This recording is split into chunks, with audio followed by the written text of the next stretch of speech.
Deuteronomy 31, New International Version. Then Moses went out and spoke these words to all Israel. I am now 120 years old, and I am no longer able to lead you. The Lord has said to me, you shall not cross the Jordan. The Lord your God himself will cross over ahead of you. He will destroy these nations before you, and you will take possession of their land. Joshua also will cross over ahead of you, as the Lord said, and the Lord will do to them what he did to Sihon and Og, the kings of the Amorites, whom he destroyed along with their land. The Lord will deliver them to you, and you must do to them all that I have commanded you. Be strong and courageous. Do not be afraid or terrified because of them, for the Lord your God goes with you. He will never leave you nor forsake you. Then Moses summoned Joshua and said to him in the presence of all Israel, be strong and courageous, for you must go with this people into the land that the Lord swore to their ancestors to give them, and you must divide it among them as their inheritance. The Lord himself goes before you and will be with you. He will never leave you nor forsake you. Do not be afraid, do not be discouraged.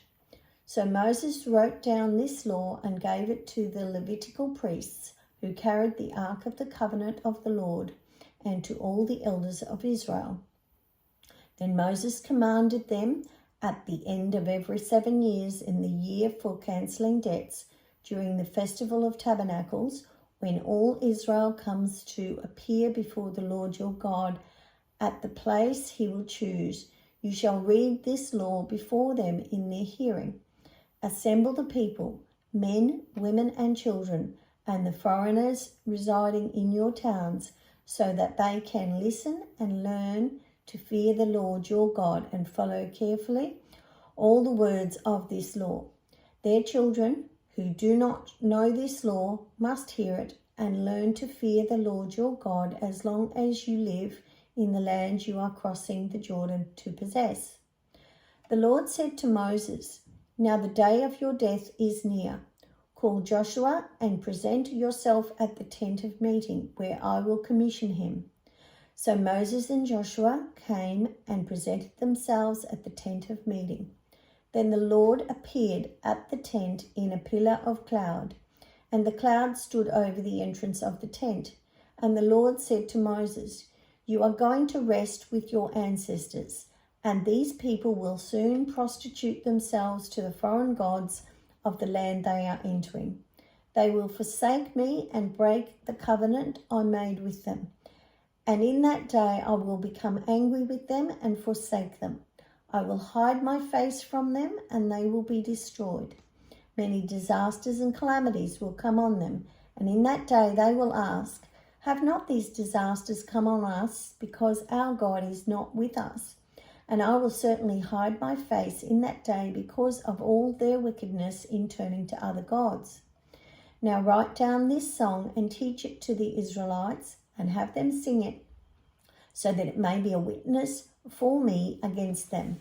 When I have brought them into the land flowing with milk and honey, the land I promised on oath to their ancestors, and when they eat their fill and thrive, they will turn to other gods and worship them, rejecting me and breaking my covenant. And when many disasters and calamities come on them, this song will testify against them, because it will not be forgotten by their descendants. I know what they are disposed to do, even before I bring them into the land I promised them on oath. So Moses wrote down this song that day and taught it to the Israelites. The Lord gave this command to Joshua son of Nun. Be strong and courageous, for you will bring the Israelites into the land I promised them on oath, and I myself will be with you.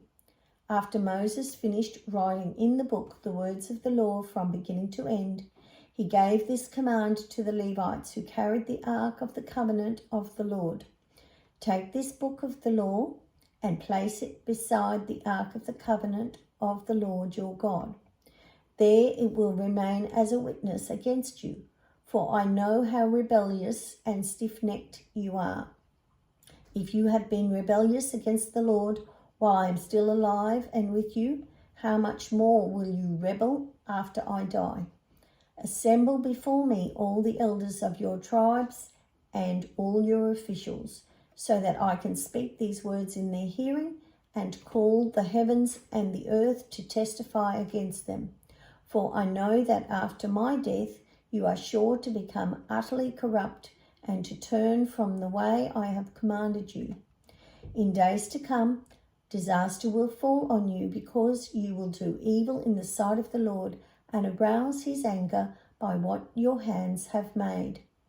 And Moses recited the words of this song from beginning to end in the hearing of the whole assembly of Israel.